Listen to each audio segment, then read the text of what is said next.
Good morning, folks. If you have joined this webinar, you are about to participate in a speaker forum put on by PD Active with our guest, Dave Iverson. So we are at 10:30 right now. We will stall for another 2 minutes while some folks are able to get online, and then we will get started. So stay where you are, and we'll be right back.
Dave, while we're waiting, are we on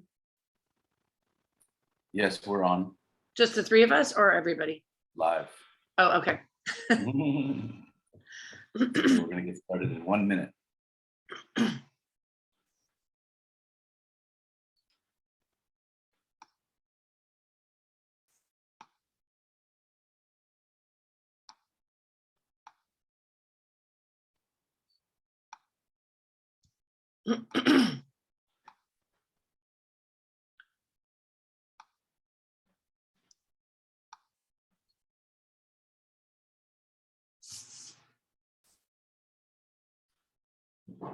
Okay, it is 10:33. Why don't we get started? Folks are lining up and queuing up in the participant zone, so we expect more and more to be jumping on as I go through a short intro here. So good morning and welcome to PD Active's 11th, I think, virtual speaker forum since the quarantine. My name is Todd Morrish, and along with Monique Buffler, we will be your hosts and moderators this morning.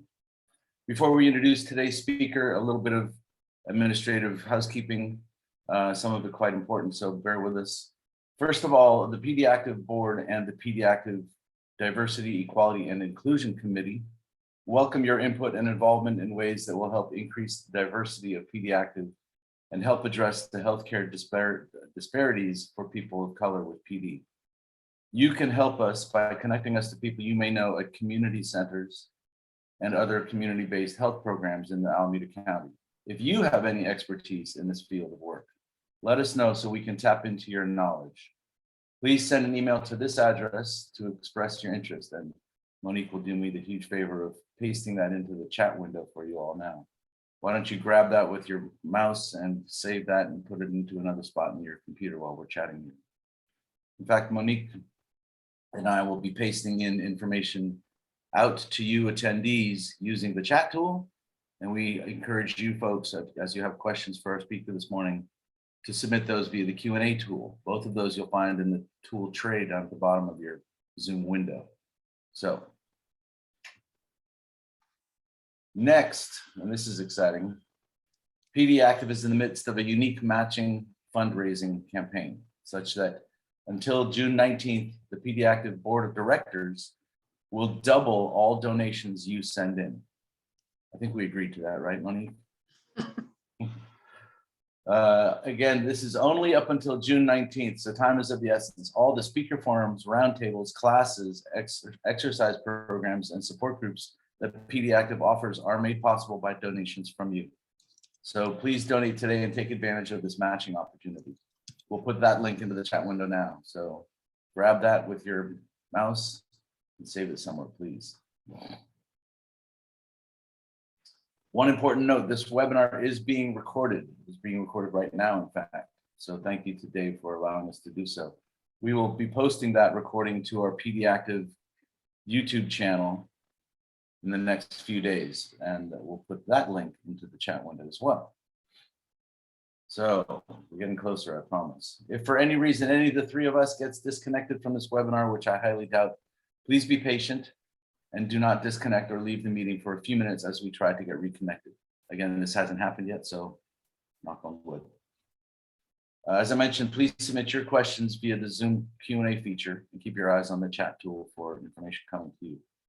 Okay, here we go. PDactive is thrilled to have joining us today Mr. Dave Iverson. Dave is a writer, a documentary film producer and director, and a retired broadcast journalist. When Dave was 57, I think it was, Dave, you can correct us, he was diagnosed with Parkinson's. When he was 59, he moved in with his 95-year-old mom, Adelaide, when she could no longer care for herself. His new memoir, Winter Stars, An Elderly Mother, An Aging Son, and Life's Final Journey, which is just out this past March, tells the story of the 10-year caregiving odyssey they shared until her passing at the age of 105. Dave has produced and reported more than 20 documentary specials for PBS, including the frontline film My Father, My Brother, and Me, which explored his family's saga with Parkinson's disease. He's served as a special correspondent to the PBS NewsHour and hosted local PBS and NPR programs for 35 years at Wisconsin Public Broadcasting and at KQED San Francisco. Dave is also a founding member of the Michael J. Fox Foundation's Patient Council. His awards include a national Emmy, 4 regional Emmys, and numerous film festival citations. Wow, that's impressive, Dave. Today we will be discussing that book, which is a story of caregiving and so much more. Yet we fully expect questions and discussions to flow freely between PD, caregiving, and points in between. If you have not yet read Winter Stars, do not dismay. I'm confident you will enjoy and learn from this discussion anyway. And you should still feel free to submit questions to Dave along the way on caregiving or PD. Plus, I'm betting you will want to read Winter Stars after this talk, which is a good thing because we still have copies available for a mere $10, normally $15.99 out there in the marketplace. And incidentally, this is nice. Dave is generously directing the proceeds of the sales of this book, not just to us, but the overall proceeds, right, Dave? To causes in the PD and caregiving arenas. So maybe Dave, when you take over the mic in a minute here, you can remind us which those are specifically. If you have read Winter Stars, then you know we're in for a real treat this morning, and you should get your questions ready. So Dave, welcome to PDactive's virtual speaker forum series. Thank you very much for joining us this morning. Thank you, Todd, and thank you, Monique, as well. And thanks, Todd, for that generous introduction. I really appreciate it, and really appreciate the opportunity to be with PDactive today. And we can talk more about the book and who it will benefit later in the discussion. I'm going to talk for about 25 minutes or so. I just give an overview of my caregiving experience and read a few excerpts from Winter Stars. And then, as Todd suggested, I hope we can have a broader discussion about caregiving, about your experiences, and about the things we need to do, I think, to make caregiving better supported in our communities and in our country. Perfect. So in the fall of 2007, when I was about to turn age 59, as Todd mentioned, I did something I never imagined I would do. I moved in with my 95-year-old mom, Adelaide. My dad had passed away 13 years before, and until that fall of 2007, my mom had been able to live a vigorous, independent life. In fact, she was kind of a force her entire life. She'd been a teacher, a devoted spouse, the mother of 3, a passionate sports fan, and a powerhouse volunteer. But now That fall, her life was turning in a new direction. She got pneumonia, had a difficult hospitalization, and it soon became clear that she would no longer be able to live in her own home on her own any longer. My life at the time was full but flexible. I was a documentary filmmaker, as Todd mentioned, radio host at KQED. I had a wonderfully understanding partner, Lynn, the woman who would become my wife some 9 years later. And my mom and I had always been close, and it just didn't take me very long to decide that if she needed help, well, then I should be that guy. We'd always shared similar interests and passions, but more than that, there'd always been a certain ease to our relationship. We understood each other. And so without a great deal of thought, I moved back into my childhood home. But of course, there was so much I did not know. I didn't know I would get so exhausted. Didn't know I'd get so angry. I didn't know I'd be joined by remarkable women caregivers who became my teachers, my comrades, and my kin. And I didn't know that the Parkinson's disease that I'd only recently been diagnosed with would actually wind up proving less challenging than being a caregiver. And I sure didn't know after I moved in that my mom would live another 10 years before passing away at the age of 105. That caregiving odyssey humbled me, changed me, reoriented me more than any other life experience. It was both simultaneously the most challenging thing I'd ever done, and also in many ways, one of the most deeply rewarding. And I think that that duality, that it's both, has to do with the nature of caregiving itself. Caregiving tests you. You learn something about your strengths, you learn a lot more about your weaknesses, but it's also all-encompassing. You experience love and loss, anger and joy, often while exhausted, and sometimes on the same day. And so I hope today to share some of my caregiving experiences and lessons learned so that we can have a broader discussion about this. And I want to do that not only because, of course, I want you to write this book. I'll show it for the second time now that Todd has shown it once. But because the choice I made is going to be increasingly common. Someone turns 65 in this country every 8 seconds. So think about that for a moment. By the time we wrap up, an hour and a half or so from now, there will be 1,000 more 65-year-olds in this country than there were when we started. And by this time tomorrow, there will be 16,000 more 65-year-olds in this country than there are at this moment.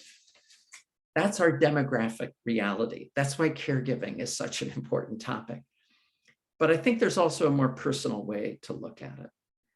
Everyone who's participating in this event today, I think it's fair to say, has either already been involved in providing care to someone, will be involved in providing care to someone, or will need care yourself.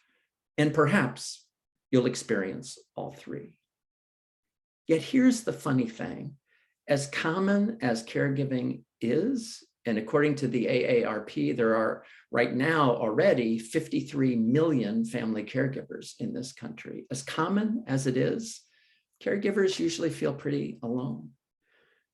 And that's in part because we don't talk about caregiving very much in this country. We don't talk about elder care very much in this country. We face a real elder care crisis, and yet it's kind of a quiet crisis.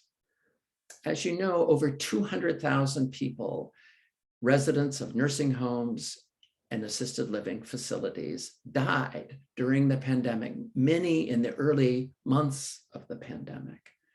And yet, despite that toll on nursing homes and assisted living facilities and on the elderly population in general, it hasn't been enough to persuade Congress to act. Last December, Congress failed to pass the Build Back Better Act, which would have provided $150 billion in elder care support, most of which to benefit the less fortunate in our society. Precisely the kinds of people that Todd was mentioning, that we need to focus more in the Parkinson's community, those who are less fortunate than many of us. So we need to talk about this topic, I think, a lot more, both about those who need care and those who provide it. And that's the conversation I know we can have. With all that said about the challenges and the crisis we face, I also really want to make clear and to say that I was really lucky, incredibly lucky as a caregiver. In fact, I would say I had it about as good as any family caregiver can have it. And 3 little words explain why. I had help. I had wonderful people coming in during the day so that I could go to work. I could walk out the front door of my mom's house in the morning and not come back until the evening when it was my turn to take over caregiving duties. Most family caregivers don't have that kind of circumstance. They don't get to walk out the front door in the morning and not return until nightfall. And I was lucky in other ways too. For starters, my mom and I actually got along. That's not always a given in caregiving. We not only shared many of the same interests, we shared the same politics. And perhaps most importantly, we shared the same team. We were both, dare I say it to this Berkeley audience, passionate Stanford fans. It started in the late 1940s when my parents arrived on the Stanford campus. My dad became a faculty member. They started going to Stanford games, football, basketball, baseball, didn't matter, dragging their kids along in time. And they kept going to games for 50 years. And after my dad passed away, my mom kept going to games, sometimes by herself, sometimes with friends, sometimes with me. In fact, the year before I moved in with her, when she was 94, she threw out the first pitch at a Stanford baseball game. And after her 10-foot toss landed in the catcher's mitt, the grinning Stanford catcher, my mom proceeded to high-five every member of the Stanford team and the entire coaching staff as the crowd gave her a standing ovation. And then one of the coaches took her aside and said, "You know, Adelaide, I think we're going to need another reliever this season, and it looks like you've got a pretty good arm." I wound up being able to take my mom to games until she was past 100. And I learned that there's nothing quite like going to a college football game with a centenarian who keeps yelling, "Tackle him, get that guy, get him." And yet, despite all those great times and great experiences we had together, I wasn't ready for what was to come. Over time, of course, my mom declined both physically and cognitively. Nights got a lot tougher. It wasn't safe for her to go to the bathroom alone, even though she was using a walker. So we put in a bell that my mom could ring, like a doorbell, right beside her bed, so that I knew I needed to get up too. I'd stumble out of my bedroom, the same bedroom, by the way, that I had slept in some 50 years before, the same twin bed that I had slept in some 50 years before. Stumble out, go into her room, help her into the bathroom, help her with what needed to happen and what followed, help her back to bed, and then go back to my single bed, hoping I'd get back to sleep, but knowing that that bell would ring again soon. It's a bit like going to bed at night and not setting your alarm, but knowing that the alarm is going to go off anyway, just at random intervals. And those 3-bell nights, as I started to call them, began to take a toll. Indeed, I'd say for me, one of the most challenging aspects of caregiving was the lack of sleep and its consequences. And one of those consequences is that you give in to your shortcomings a bit more. They become more exposed. One of mine was liking to be in charge and getting frustrated when I wasn't. So I got more frustrated. I like being in control. I like making plans so that everything will go right. Well, when you're a caregiver, you learn pretty quickly that that wonderful caregiving plan you crafted like maybe yesterday is going to work just great until maybe tomorrow when it won't work anymore. You're not in charge. You're not in control. I sometimes felt like I was driving without a seatbelt in a car that was careening downhill with someone else tugging at the steering wheel with me. Sometimes I wasn't even sure if I was in the front seat. I'm also someone who likes being right. And it took me a long time to realize that being right is not very important. And it's certainly not very helpful or useful when someone's dementia is progressing. It wasn't useful or helpful or kind for me to correct my mom when she was confused or when she said something that wasn't true, or to say, as I said many, many, many times, "Mom, don't you remember?" A particularly unhelpful phrase. I think caregiving reveals your shortcomings like a heat-seeking missile. But perhaps the most startling revelation for me was to discover my own capacity for anger. If you told me that I would get so fed up and frustrated with my mom that I would yell at her, someone with whom I had a deep and lasting and loving relationship, I would not have believed it, but I did. So I want to read a short excerpt from my book about a time when I got angry, because I think it's important to acknowledge when you're a caregiver, the reality of anger.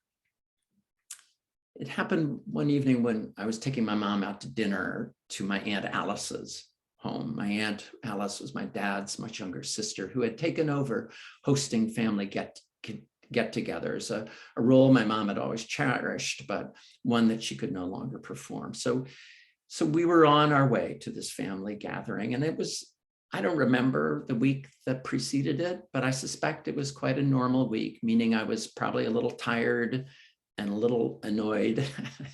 And my mom was probably also a little bit chagrined or irritated. And after we arrived at my mom's house, at my aunt's house rather, everything came a bit undone. Here's the excerpt from the book. My mom wasn't happy, snapping at people and responding crossly whenever any of us tried to respond to her grievances. Over the next hour, I found myself getting more and more irritated. Finally, I stepped over to her and said, exactly as I would have to a 4-year-old, "If you can't act better, we're going home." A few minutes later, we headed for the dinner table. I didn't know you could stalk across a floor while using a walker, but my mom did. My aunt asked her where she wanted to sit. My mom snapped at her again. "That's it," I said, "we're going home." I steered her out of the room, out the doorway, into the car, and we drove home in complete silence. When we arrived back at the house, I ushered her into the bedroom with hands as comforting as steel. She stood next to her bed for a moment, gripping her walker, and then just collapsed onto the bedspread with a wail. "I hate myself," she cried. And here's the thing. I didn't say a word.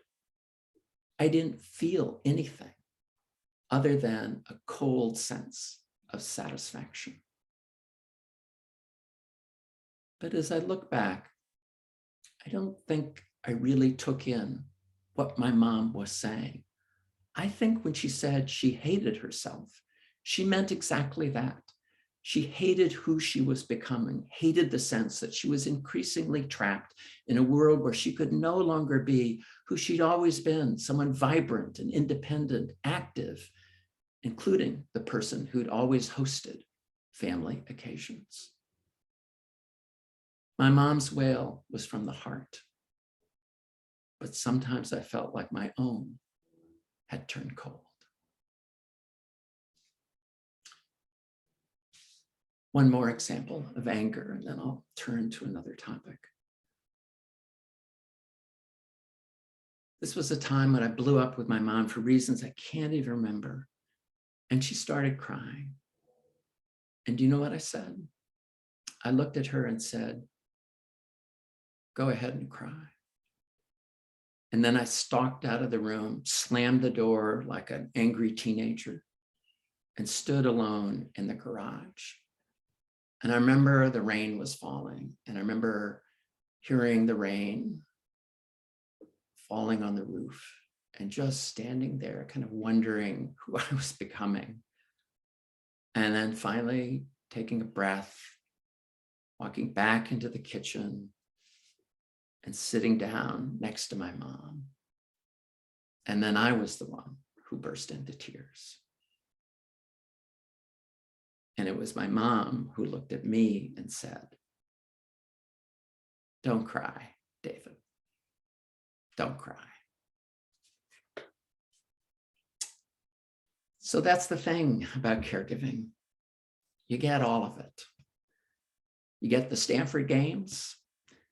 You get wonderful moments like my mom's 102nd birthday when our Fijian American caregiver Eileen had her son and daughter and friends perform a Fijian dance complete with drummers in our backyard, which was considerably more life and action than West Menlo Park had seen in a very long time.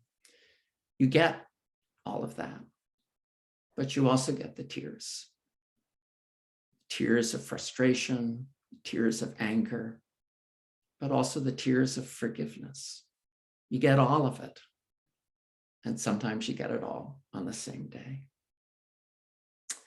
So how do we do better at contending with this all-encompassing experience, this gift that keeps on giving? Well, I think one thing we can do is find better ways to support caregivers, both professional care providers and family care providers. I had my struggles as a caregiver. But remember, I also was lucky enough to have extraordinary support. Mele Toffa, Eileen Khan, Sanai Latu, Ronette Morales. Remarkable women who joined me during that decade. They lifted me up even when I fell flat on my face.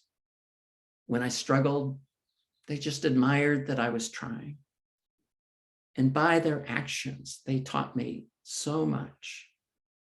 They taught me something profound, that caregiving at its essence is a physical act of love.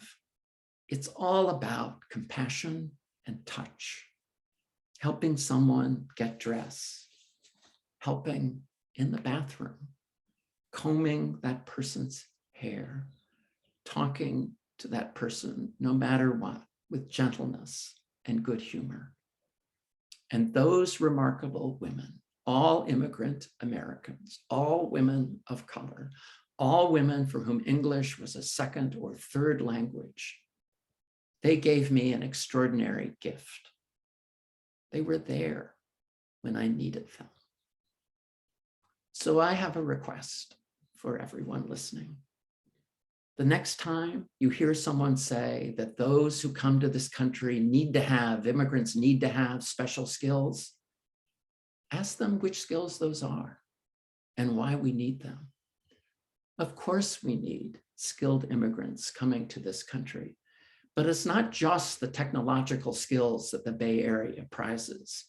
We also need the skills that caregiving demands: kindness, compassion, the skillful touch, the delicate know-how to care for someone's skin so they don't get a bed sore. And right now, we do not value those skills enough. According to the Brookings Institution, the average wage for home health care workers in the United States, home care providers in the United States, in 2019 was $12 an hour. Now it's higher than that, of course, here in the Bay Area.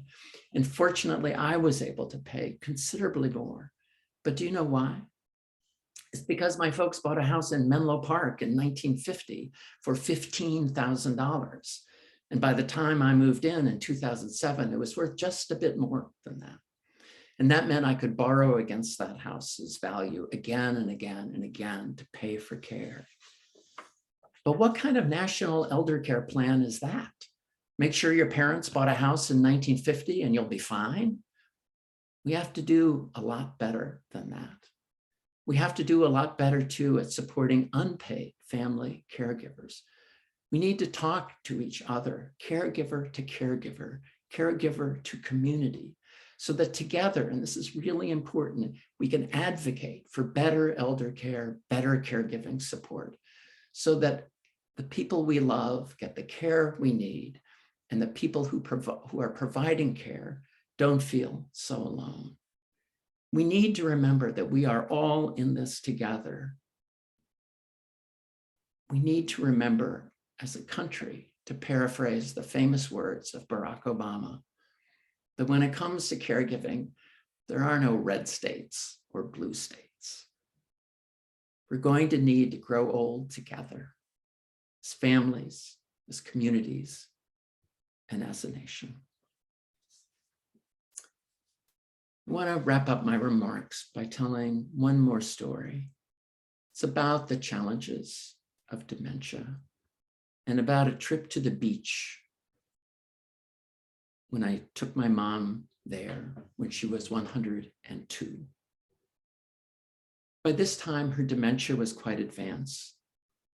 And while I was always struggled some with those challenges and the challenges that living with someone with dementia presents, thanks to our caregivers, I'd come to appreciate more what needed to be done, and also to put into practice the best advice I'd ever heard about how to contend with a debilitating condition. It's something the actor Michael J. Fox says. It's perhaps something you've heard before. It's a rule, he says, he learned as an actor. When you're acting, Fox notes, you have to focus on playing the scene you're in. You have a script, so you know how the story is going to end, but you can't act with that knowledge. Instead, you just have to play the scene you're in. So it is with Parkinson's, Fox observes. And so it is, I think, with other life circumstances that are challenging, including caring for someone with dementia. You have to just play the scene you're in. And that's what I tried to remember that day when I drove my mom to the beach at the age of 102. Here's that excerpt. My mom had always loved the ocean. We'd taken the same drive as a family for 60 years over La Honda Road and heading towards Highway 1. When I was a kid, we'd always compete to see who could spot the ocean first. Today, as we approached the old San Gregorio General Store, the ocean came into view a mile or so away. But my mom's vision was fading and she wasn't able to see it. So I said, Mom, I've got to keep my eyes on the road. So just let me know when you see the ocean. About 100 feet from the water, she exclaimed, I see it. And a wide smile creased her face. We were at the point when I wanted us both to savor those moments, precisely because I knew they wouldn't last, that moments can't be banked or reclaimed later when you need a good moment credit. And as we drove towards the water on this beautiful spring day, I tried to remember to just play the scene I was in, to take in the joy I saw on her face, precisely because it would only be experienced then. For her, there wouldn't be a later savoring. I tried to remember that moments are to be treasured because they do not last. Like a cloud pushed by the wind, moments part as they become. As always, we pulled to a stop at Pescadero State Beach, our ocean destination for 60 years. Nobody in my family knows why this is true. There are prettier beaches along the Coast Highway, but Pescadero is home. We pulled into the parking lot just south of the beach because it offers the best view. We sat and watched, and we were quiet. As we were parked there, I happened to notice that the children's book, The Little Engine That Could, was on the back seat. I'd recently purchased a copy to take back east to read to my then 3-year-old granddaughter. I don't know why, but I asked my mom if she wanted me to read it to her, and she said yes. Maybe she liked the title, because like the little engine, she always thought she could too. She was always someone who thought that she could and was deeply annoyed when she could not. When she could not fulfill her daily mission to get up in the morning and do what needed to be done for the good of family and the good of society, and you do not stop. For my mom, getting old didn't include giving herself a pass. Accepting limitations was not within her DNA. It was her greatest strength, but now sometimes the source of her greatest sorrow. But in that moment, I read her a story, and together we took in the sound of the words, the wind, and the waves. Me, it's pretty out here today, isn't it? Adelaide, I like what's covering me. Me. Do you mean the blanket? Adelaide, I mean the sky.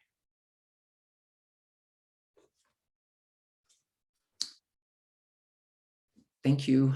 I'll hand it back now to Todd and Monique so we can begin our conversation. Thank you, Dave. It's really a beautiful story, and it's beautifully told. And by beautiful, we don't always mean easy, right? What's striking to me as I read the book and I hear you recounting it now is that you may have leapt into this adventure, for lack of a better term, thinking you were doing it to help your mom. And yet you learned so much about yourself. Yeah. And about your mom. Yeah. And about the aging community. So I think, and none of that, not all of that was easy either, but as an experience, as a package of experience, it was probably quite rewarding, I would guess. Yeah. So I guess I'll lob a first question out, since you brought up finding help in your opening remarks.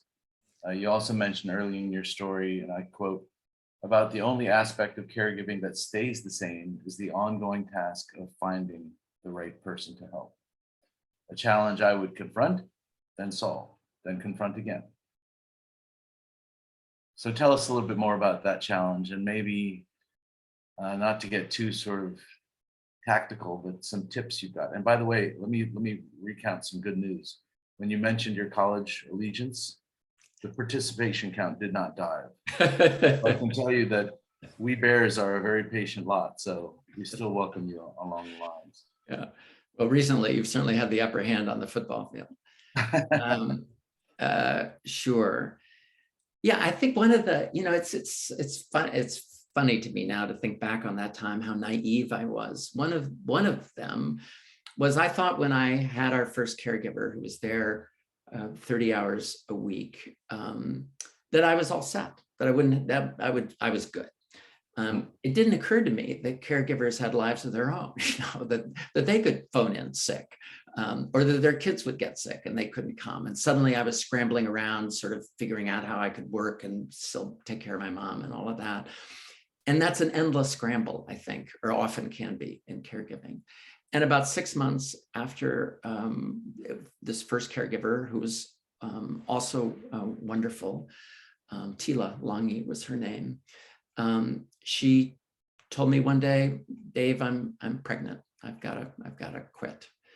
And I was like, oh my God, Good for you, bad for me. Yeah. Pardon? Good for you, bad for me. Yeah. Yes. There's a lot of self-interest that goes into your reactions to those things. It's true. I was fortunate. I got a recommendation from a friend of mine, and that can be gold. So I think that's worth mentioning. You don't always need references or recommendations, I don't think. But if you get a great reference from a friend about, oh, here's a wonderful caregiver who I happen to know is free and might like to work with you, that's manna from heaven. So I think being connected to other people and to friends and to have an active network is really useful. I think part of what I learned, and I both hired caregivers independently and had them from an agency. The advantage of hiring them from an agency is they'll try to provide backup, if their caregiver gets sick. That doesn't always work either, but there is sort of a built-in backup to some degree. One disadvantage is that while the agency might charge 25, 30 bucks an hour, the person working for you is not getting that. They're getting half that at best. And so, or less. And so there is advantages in some ways, although there's more responsibility and there are other personnel aspects of that you have to contend with if you're able to hire someone independently. It can work well either way. And I had very good luck and good fortune both ways overall. I think what I would say, Todd, the thing I learned is that what matters most when you interview someone, to have the person who's being cared for present as well. And pay attention to that interaction. How do they talk to each other? How does the person who's going to be cared for, in this case, my mom, respond to this person? Because that's what really counts more than what you think in some ways. Listen for that. See if they ask questions. Are they interested in your mom or spouse or whoever it happens to be? What kind of questions do they ask? Do they listen? But I think most of all, do they show kindness and caring? And I think you can sense that. The test I came to put before me after an interview was done was just say to myself, okay, will I feel happy? Will I feel good about this person arriving at the front door? Or will I feel worried? And pay attention to that barometer, because if you say, I'm going to feel a little anxious, that's not a good sign. Because your day, as well as your mom's or your partner's or your spouse's day, depends on that person. So but I think it really comes down to that, and to recognize that this is a problem that will reoccur. You're not going to have one caregiver for 10 years or 5 years or perhaps even 1 year. Good. Monique. Thank you, Dave, again for being here with us. It's so wonderful to see how open you are with sharing your story. I mean, it just sort of warms my heart and brings tears to my eyes, some of the stories that you tell. And I just appreciate your honesty, especially about being angry, because I think that's, it's an important reality that, we don't always feel comfortable talking about. I think that one of the things that struck me about the book is, your mom's just spirit, and it reminds me a lot of my grandmother. And there's one quote in particular where after your dad, I think, got diagnosed, where she just says, well, I'm not his caregiver, is basically her attitude. She's my husband. I think the quote is, Bill is my husband and I am his wife, period. And she didn't, I think you didn't talk very much in the book about her experience with your father. But I don't get the impression that she sort of succumbed to this role of taking care of him. And I'm curious sort of how her attitude sort of shaped your attitude. Yeah. Well, in many ways, she was my first example of what caregiving entails. My mom was a very kind of business-like person in a lot of ways. She was a take charge person. We have some similar qualities and characteristics for sure. I think sometimes people misinterpreted that. They were a little alarmed by her kind of what seemed like, because my dad was a very gentle, sweet man. But her view was, okay, part of life, got Parkinson's, but we still have a basketball game to go to, Bill. Come on. That's how she approached it. And in many ways, there's a lot of value in that. I relate in the book that I have a cousin who's a physical therapist who's worked with a lot of people with Parkinson's. And he told me many years later that he said, I use your mom as a role model for the partners and spouses of people with Parkinson's, because it's not great for the person who's the care provider to do everything for that person.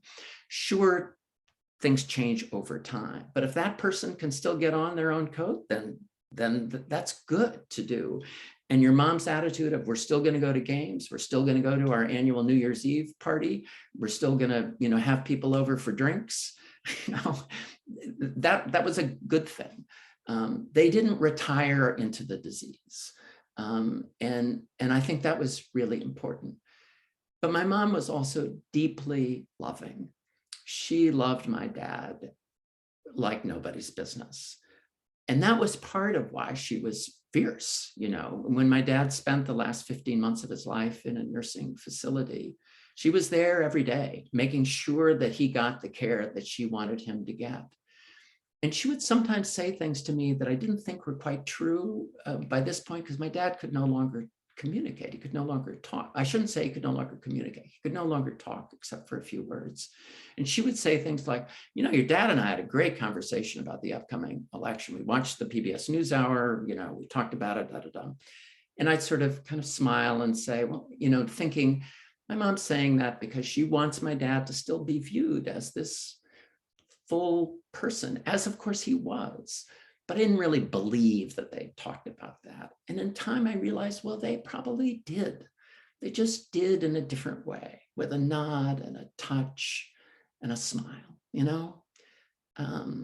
So I don't want to paint the picture of my mom being all business, because in the end, her business was us, it was everyone in her family, especially my dad. That's great.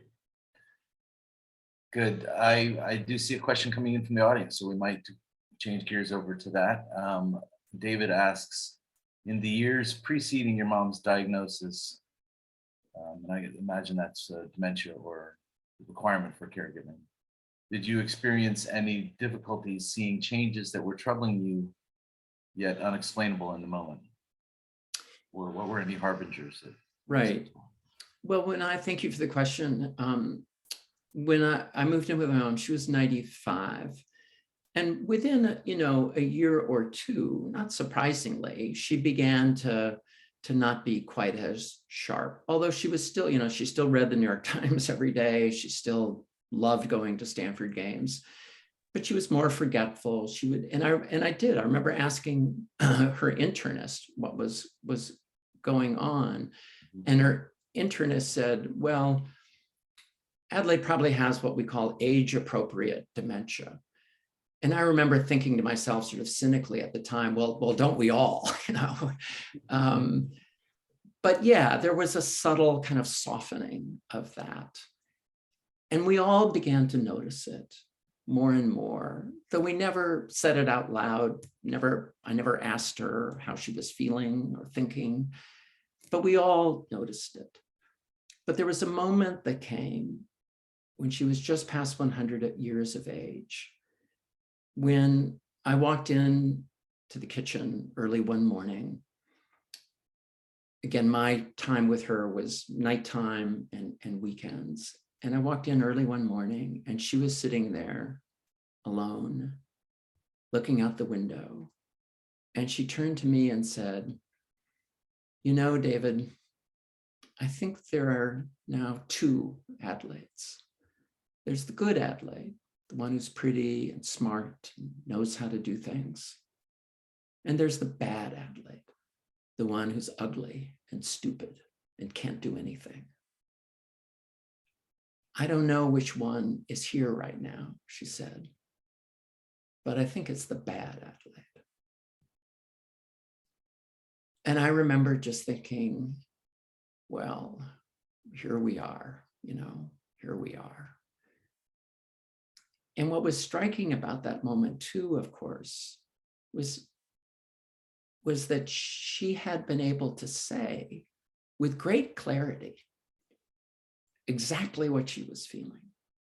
And that's among the many things I learned, at least in my mom's case, that confusion and clarity could sometimes exist side by side.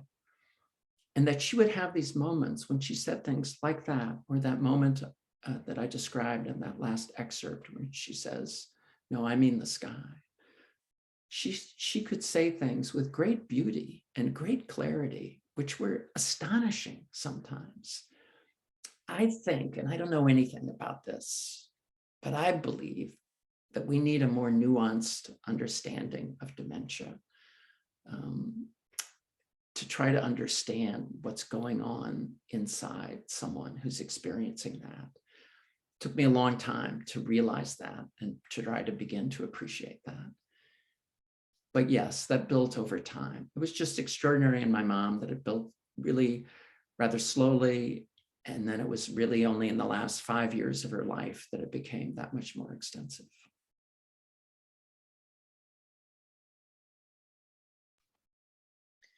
The conversations that you have, or when you talk about the dementia in your book, are extremely moving for those reasons. Exactly. I mean, it's almost like you just sort of imagine seeing, your parents sort of just revert almost like to a child again. It's this sort of full circle of life that you're experiencing, and the way that you describe it is just beautiful. It's touching how you've sort of come to terms with it on your own and just begin to relate to her in a different way. Well, there's a certain symmetry to it, isn't there? I mean,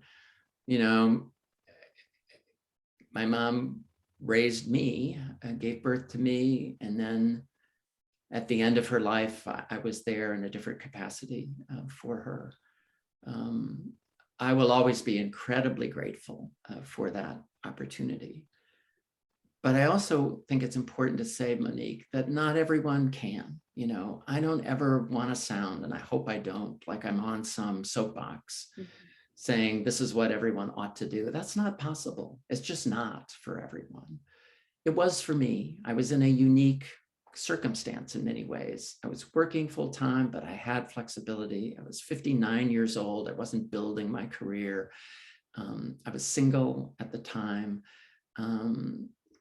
I could do it, I could do it.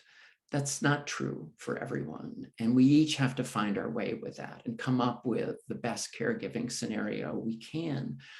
That's why we need to talk about this so much. That's why we need to advocate for caregivers, for professional care providers, to get Congress to act. Because otherwise we're just going to be in a terrible situation. But yes, I will always be grateful for that experience. Can you speak a little more to the advocacy work that you talked about in terms of just having an elder care crisis at the moment? I mean, what can we do as listeners to sort of help support that, other than paying fair wages? I think is one thing that sort of came away from me. Just having open conversations with people. But are there other sort of specific things that we can do? Well, we shouldn't give up hope about what Congress can do. There's still a possibility that Congress will enact something undoubtedly much smaller than what could have been done last December. But I think it's still, even though living in California, we all think that, well, it doesn't matter. Of course, Alex Padilla and Dianne Feinstein will support this in the Senate, and Barbara Lee and Nancy Pelosi and whoever else might be your congressperson will in the House. But it's okay to remind them. It's helpful to remind them to be more vocal and more present, to advocate for elder care. The Michael J. Fox Foundation has an active public policy wing, and they're working on caregiving issues. I think it's important sometimes too to just pick something small. Well, not small, but something that feels doable. Here's an example. As many of you know, in late stage Parkinson's, you can suffer from delusions and hallucinations. There's now a useful medication for that called Nuplazid that's extremely expensive, but the makers have tried to make it more available, and there have been ways to try to get it to people at a more affordable price. When my late older brother went on hospice, he suffered from hallucinations and delusions. And when he went on hospice, he was denied Nuplazid because it wasn't considered an approved drug. It made me insanely furious, because to me, it was the epitome of a comfort drug. Fortunately, in some ways, he died very soon after going on hospice. that's an example of something that ought to change. So I'm talking now with the Michael J. Fox Foundation about that issue, and they're looking into tackling it and seeing what could be done on either a regulatory basis or from the pharmaceutical company side to make that single drug available to people on hospice. I just say pick something that you care about, you know, and make phone calls, send postcards. If you have relatives living in West Virginia, where Senator Manchin happens to be, or Arizona, where Senator, I'm sorry, Christensen is, write them, you know, because those state senators particularly matter. Anyway, I think there are lots of ways, and I'd be happy to engage with people in that more. The Ashby Village Association, by the way, that many of you may be aware of, that helps people stay in their own homes in our area, is very active politically. They have an action group. That's a great way to get involved at the grassroots level. That's great. Thank you. Spell that drug for us again, Dave, so we can put that out there in the chat. Nuplazid is the brand name. I forget the name of the generic, or I don't think there is a generic yet, but Nuplazid, Nuplazid, Nuplazid. You do talk in your book about that you had really positive experiences with hospice, which I thought was really nice. I did. I had a wonderful hospice experience and a wonderful, wonderful hospice nurse. And one of his great qualities was that he was very deferential, actually, to Eileen and Sinai, our two principal caregivers, because he knew that no one knew Adelaide better and understood what was going on with her. So he would always consult with them about, and one of the things Chris told me later, he said was, you know, your mom's skin is amazing. And that doesn't happen with someone who's bedridden. It just doesn't happen. And that's because of Eileen. And Eileen knew exactly how to rotate her, how to pad different parts of her body, what to apply and what not to apply, how to keep, you know, the pressure sores from developing. So he respected that. And I really respected the fact that he did. But he was terrific. And hospice, in my experience, although I know I expressed my just frustration about my brothers, hospice in my experience was sensational. Great. Just that they didn't expect her to be on hospice for 2 years. Yeah, that's an interesting aspect of the story, how you're back and forth and asking for more time, and that's her life kept going. I'll bring up a concept that I appreciated, that it's about midway through the book, maybe a little bit earlier. It sort of runs tangential to the dementia idea. And it's the truth beneath what is said.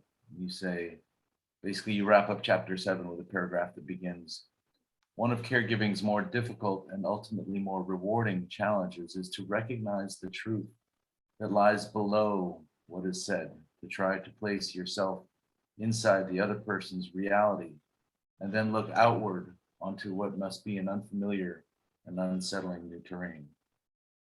So that seems really important. That seems really important for reasons that you want to understand and respect the person you're giving care to, but also so that you ground yourself in patience. So tell us a little bit more about that.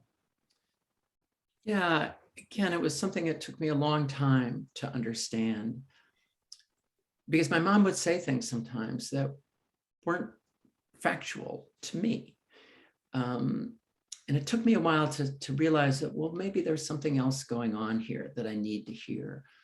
An example, one day I came home from work and she said, David, you won't believe what happened to me. And I said, what? And she said, I was left alone in the bathroom for hours and hours. And I knew that couldn't possibly be the case.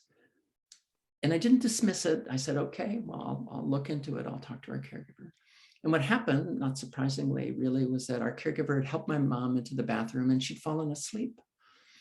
And so Mele had just left her there for a while and then come back after 10 or 15 minutes, woken her gently.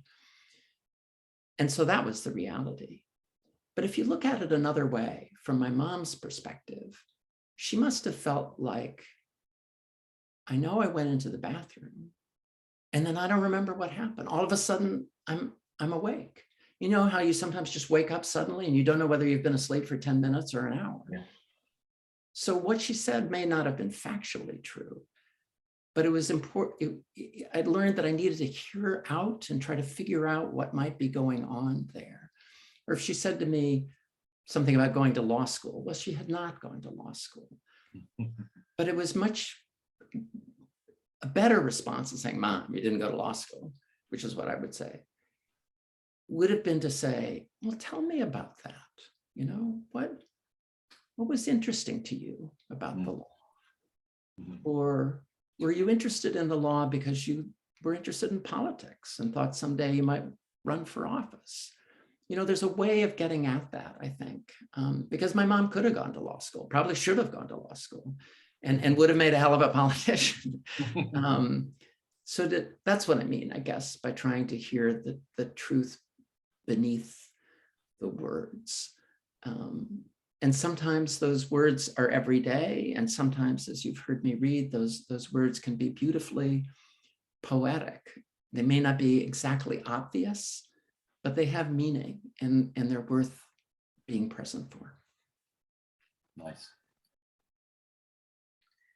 I think those lessons, you know, can be applied to everything in our lives and every relationship that we have and everybody that we communicate with, because we all know it's difficult sometimes to be completely honest and transparent, you know, especially when we don't even know ourselves what we're feeling.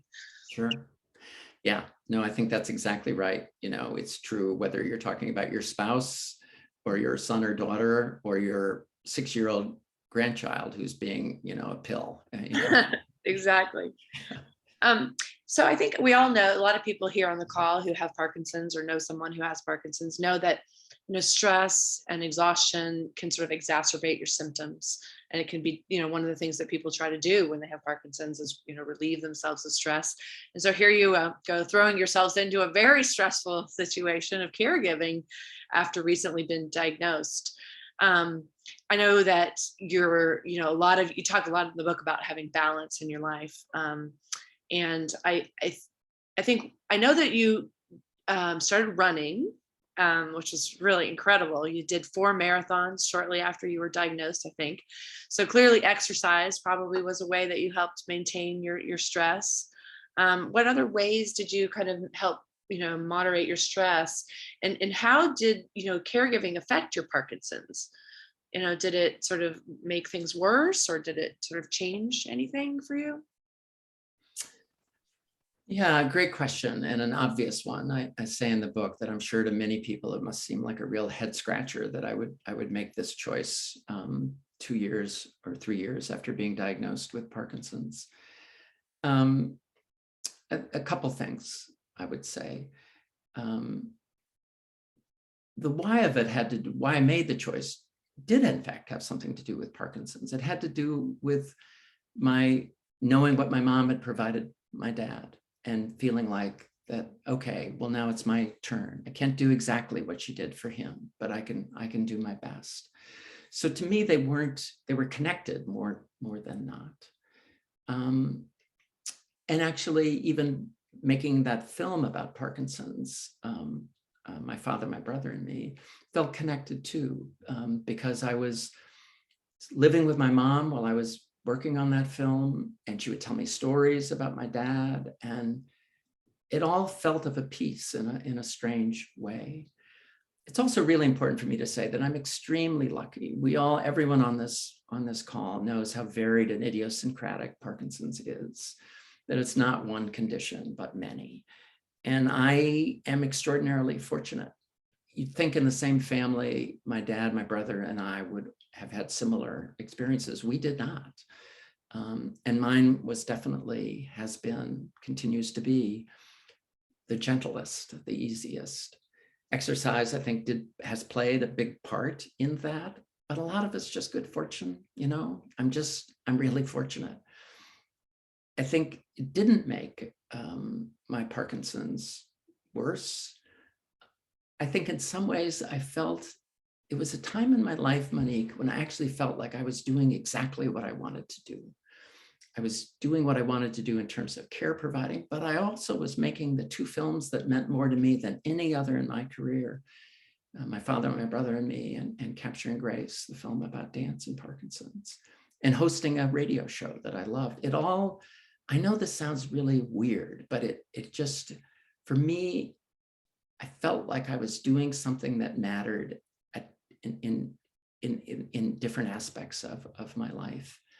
And I had wonderful support, not only from the caregivers, but I had wonderful support from Lynn, who was such a trooper during all of it. You know, I would have been nowhere without Lynn and Eileen and Sinai. I think it probably then would have been way too stressful, and it probably would have affected my Parkinson's. But again, I'm a lucky guy. It does seem that your relationship with Lynn was sort of a bellwether almost for the balance that you were trying to maintain in your life. And I think one story that really struck me was when your mother was sort of nasty with Lynn. And I was really intrigued by how you sort of navigated that. I don't know if there's anything about that you want to share, but I thought that was really. No, my mom could be difficult. She could be really difficult. She really liked Lynn. But I think at a certain point when she became more confused, one thing that happened, and this is not uncommon in dementia, is she sometimes thought I was her husband. And I think there was a period of time where then, you know, Lynn's appearance for dinner was not welcome. And so, yeah, it was not an easy thing to play out. And it was really hard on Lynn at times because she bore the brunt of that. But we came through it and we're the stronger for it in the end, I think. I'm glad you mentioned a minute ago the interplay of your PD and caregiving tasks, day-to-day tasks you had to go through, because one of our attendees, one of our listeners asked it, Robin was asking the same question.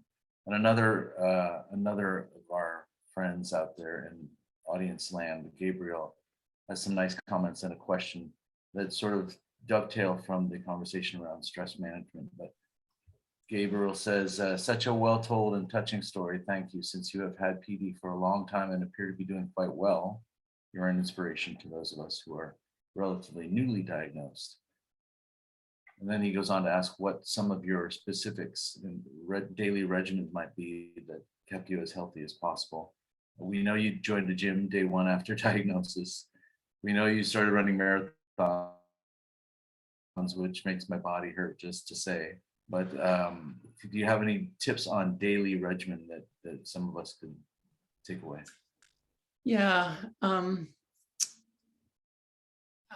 many number of years ago, and I repeat this phrase in the book, that I came to think of Parkinson's as a disease of subtraction, that it tends to take things from you one by one, whether that's the swing of your arm or the strength of your step or your ability to smile. And it just seemed true to me that if you're facing a disease of subtraction, that you better believe in addition, that you better keep adding things to your life to try to stay on sort of the plus side of the ledger. It's really a lesson I learned from my mom, you know, the come on, Bill, we got to go to a basketball game sort of approach.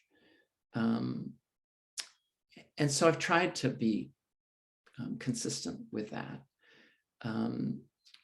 I am obsessive about exercise, and I think if you're going to have an obsession, that's an okay one to have. I try to remind myself that, as someone else said, you know, Parkinson's doesn't take a day off, so I can't either. That also sounds pretty darn obsessive, doesn't it? But I try to be steady with that. Doesn't mean that I do take days off, but I have a goal for the number of miles that I do every week, you know, walking and using the treadmill and elliptical. And I'm a guy of schedules, so that helps me. But I think it's staying active. I think it's, if something occurs to you like, I'd like to go to the beach today, then go to the beach. I'm not great at that. I've never been great at spontaneity, as my wife would tell you. But I think being true to what you feel, if you care about the next election, then being engaged with that. All of those are steps of addition. And I think all of those things matter. That does not mean that keeps your symptoms always at bay. I think, again, a lot of that is good fortune, at least in my case. But I do believe the people I know best the people who I know who have done the best with their Parkinson's, and I know a lot of people with Parkinson's, are the ones who try to maintain that approach. And some of them are very compromised by the disease at this point, but they still find things to be positive about. I had a man who I became friends with who was part of the dance troupe who was performed in Capturing Grace. And I asked him one day, "So Charlie, how are you doing?" And he said, "Well, compared to 5 years ago, not so great. But compared to 5 minutes ago, I'm doing fine." That says a lot. It takes a lot to have that, a lot of courage and a lot of strength, especially when you're challenged, as Charlie was at that point. So I have no excuse not to have a good approach, because I'm so fortunate. And I don't ever, and we should never, ever think that someone isn't doing well because they have a bad attitude. That's absurd. But I think that maintaining that outlook as best you can, and of course, Michael Fox is the epitome of that, serves us well. Yeah. That's good. I like that. One thing that struck me about that comment that you just made about your experience was that how different your sort of trajectory has been with your dad and your brother. And it's interesting because I think there's a small amount of people who are diagnosed with Parkinson's that it's genetic. I'm not sure what it is, 5-10%, something. But even I didn't realize that even within that, you could have some diversity of experience. Well, I think we're learning a ton more about genetics. Geneticists would say it's more like 20 to 30% that has some genetic component. Mhm. There are very few. There's really only a couple of genes that mean if you have them, or gene mutations, that you'll get Parkinson's for sure. But there are quite a few now that have been identified that might make it more likely that you'll get Parkinson's, or in combination with some other effect, whether that's an environmental exposure or a blow to the head, that in combination that will work. But yeah, I think it's a mystery. I've taken the genetic test that tests the most common genes, LRRK2 being the most common gene mutation, and I don't have it. So what is going on with me and my family? Who knows exactly? I suspect there is some genetics in play. It's too much of a coincidence. And there are other family members beyond that, a great uncle and others. But some of it's still a mystery. And I think, yes, even people with the same diagnosis, even the same genetic makeup, can have very different manifestations of the condition. So that's fascinating that you did the genetic test and you didn't have the gene. Did your family, the one gene that they know for sure? Yeah. Well, there are probably 30 genes that have been identified, but right now they're only testing for a couple that are the most common, including LRRK2. So I may well have a genetic mutation, but as of now, those aren't ones that are commonly tested for. Okay, I bet they would love to study you at Stanford. I bet you get all kinds of inquiries to be on trials or whatnot. And what was that like for you, knowing that your dad had Parkinson's and that your brother was diagnosed? Did you sort of feel that, okay, it's only a matter of time, I'm going to have this? Or, I mean, what was your sort of feeling about that? Well, when my dad was diagnosed, I was 22, and like a lot of 22-year-olds, I was kind of oblivious. I mean, I was concerned, but was right when levodopa carbidopa was first being used. He was an early user of this. This is in 1971.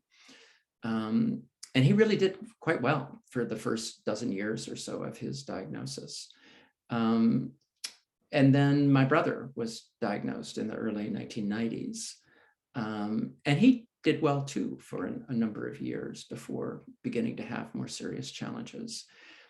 And my antenna were definitely up. And so when I felt a kind of odd tingling sensation one day, and then later noticed that my left arm wasn't swinging, I went in probably much earlier than most people would have because of my family history, which turned out to be a good thing. But I will say, Monique, I believe in time. Everyone on this call will probably be diagnosed with some version of Parkinson's, but they're not the same. I will be diagnosed with, Parkinson's QB17, which is the least progressive. I'm making this up, but I think we'll get to that point. And I think that's really important that we get to that point, because some of those will require different interventions and different treatments. We're making a ton of progress with Parkinson's research. It is agonizingly slow, but we're making a ton of progress. But I believe that that's what will happen diagnostically, that we won't get a garden variety Parkinson's diagnosis. It'll be much more refined than that in time. That's just my belief. I don't know that, of course. I'm no neurologist, but I think that's where we're going.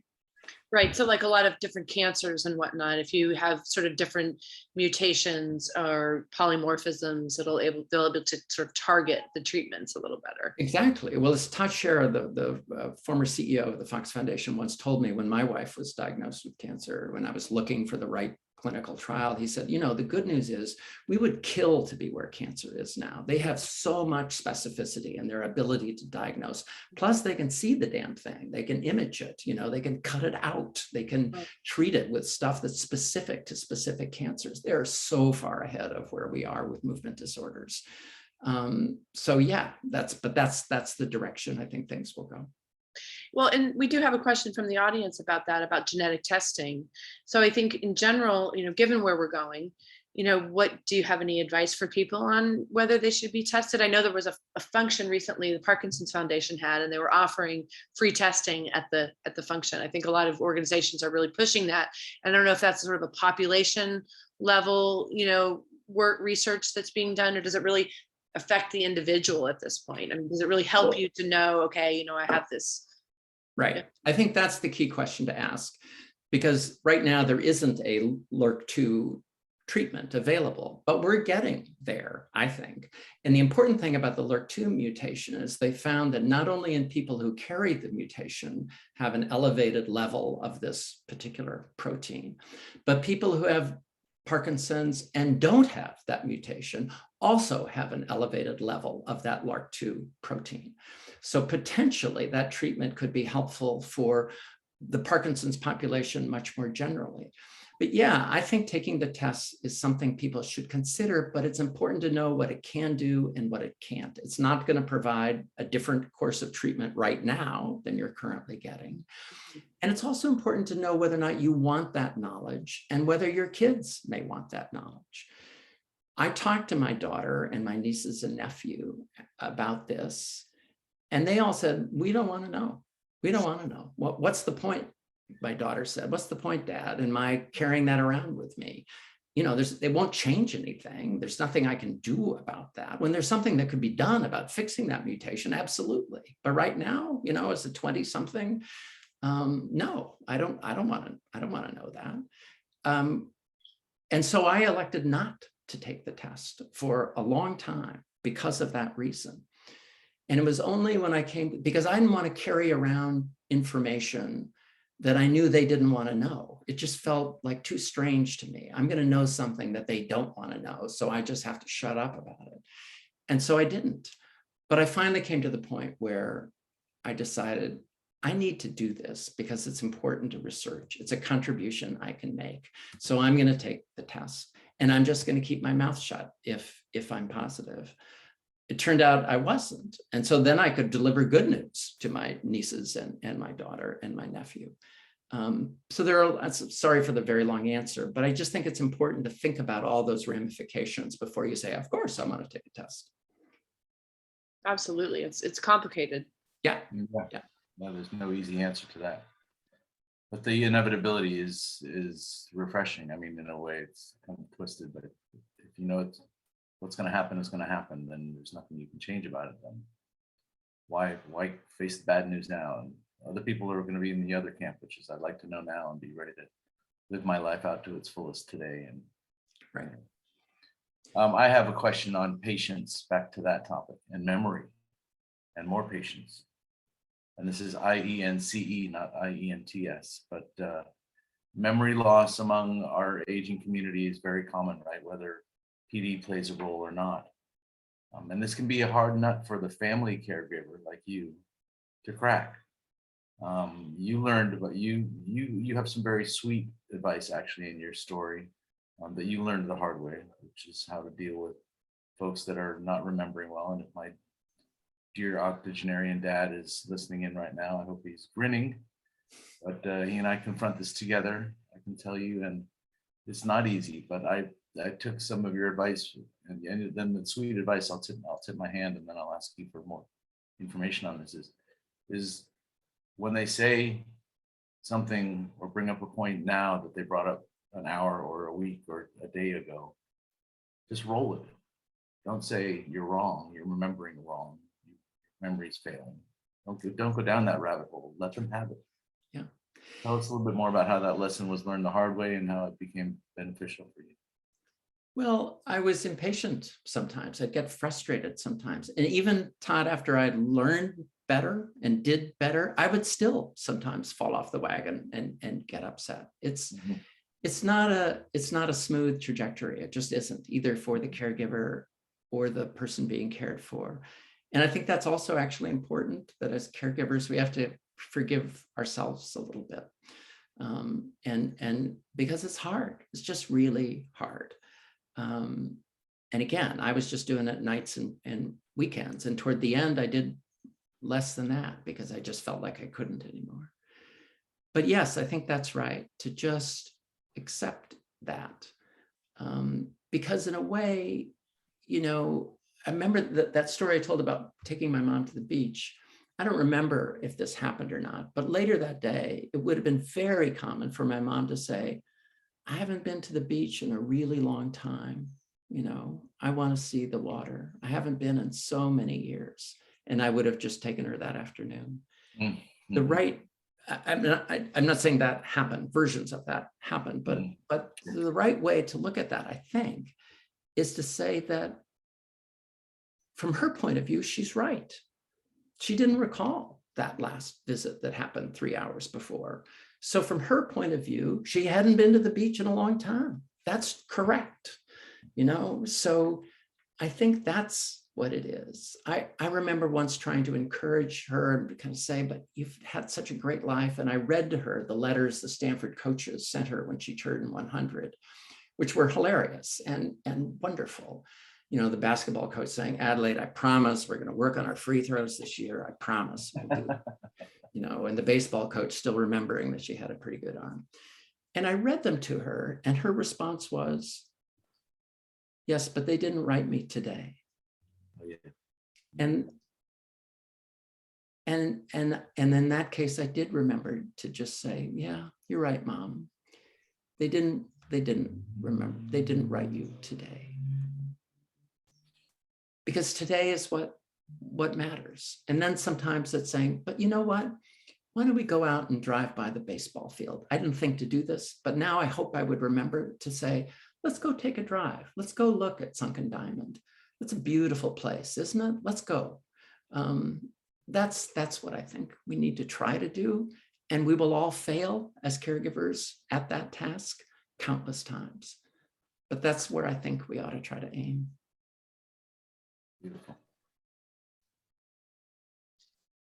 One thing that struck me is that how incredibly, obviously she was fiercely independent, but yet she didn't really seem to balk too much about having people come in to take care of her, which I know can be often a common response, is that I don't want to take anybody taking care of me. So I feel like you were incredibly fortunate in that sense, that she sort of welcomed these people into her home. Totally.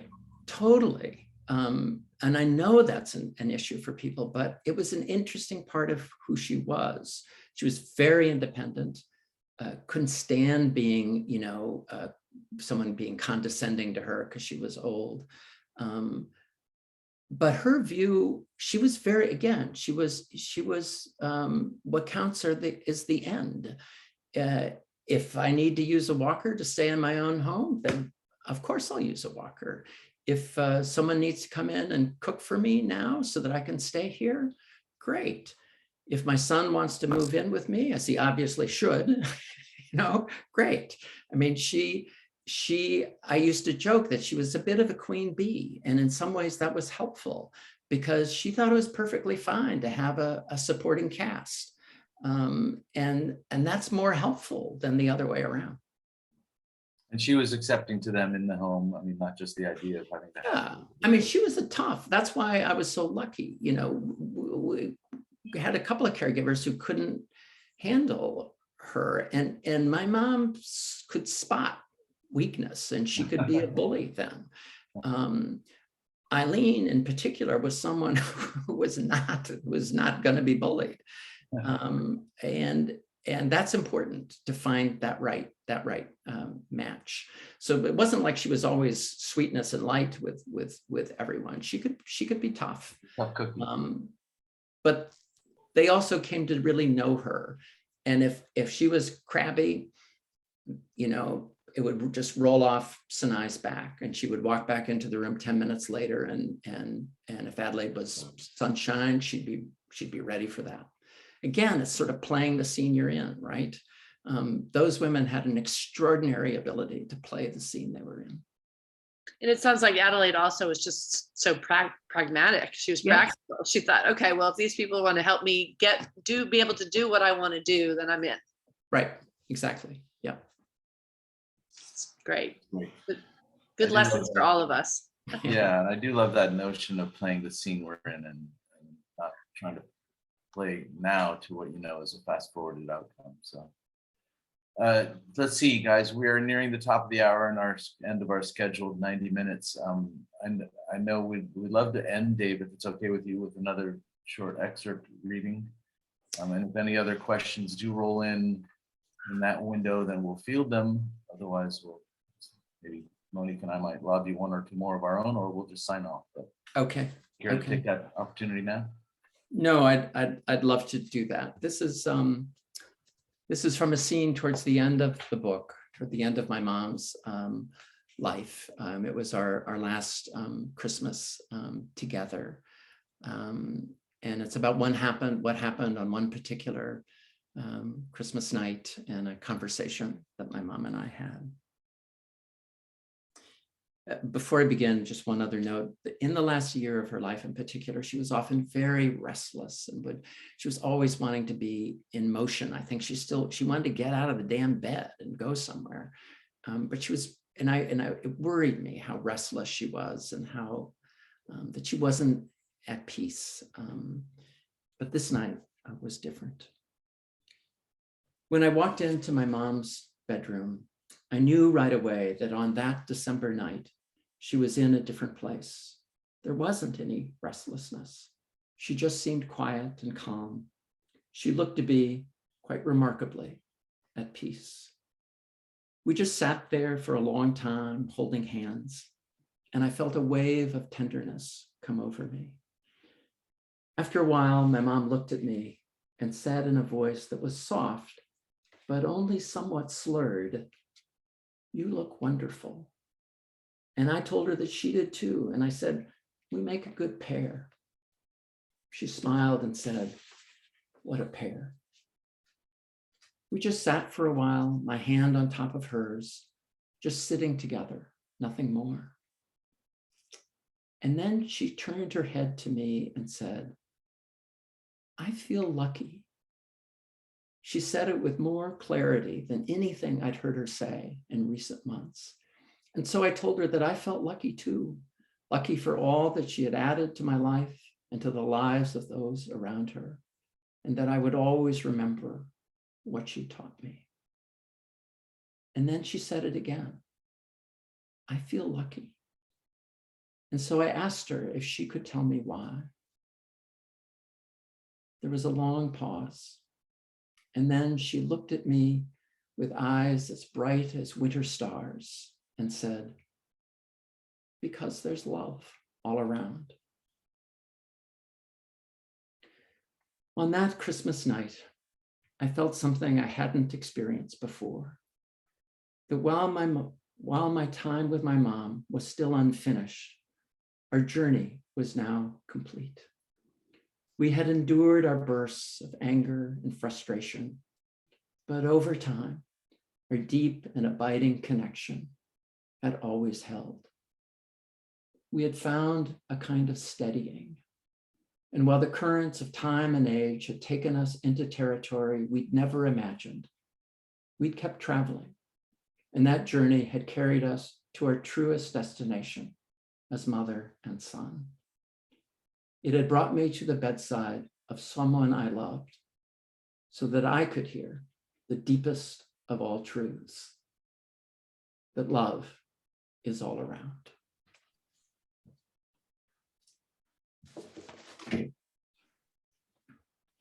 Well, that is beautiful.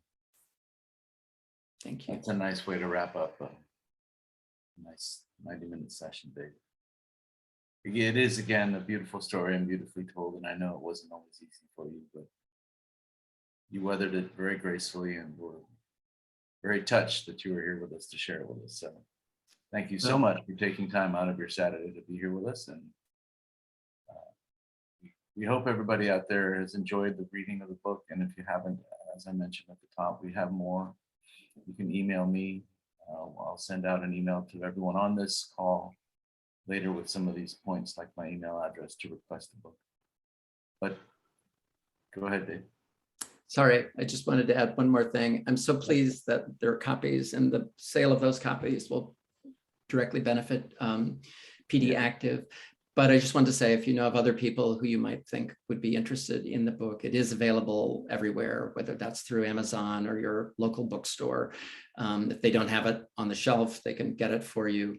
And the proceeds, the royalties from the book, will go to benefit the Michael J. Fox Foundation, Dance for Parkinson's, and Avenidas, which is an elder care support organization in the South Bay. So just wanted to add that too. Thanks, Tom. Yeah, I'd ask for that. Thank you.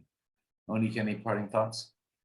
No, other than I think they do still have some signed copies at Mrs. Dalloway's. Yes, thank you so much for being here with us, Dave. It was really wonderful. My pleasure. Thank you. Thank you all. Thanks everyone for participating. I really appreciate it. Thanks, Dave. Take care. Have a great rest of your weekend, and thanks again.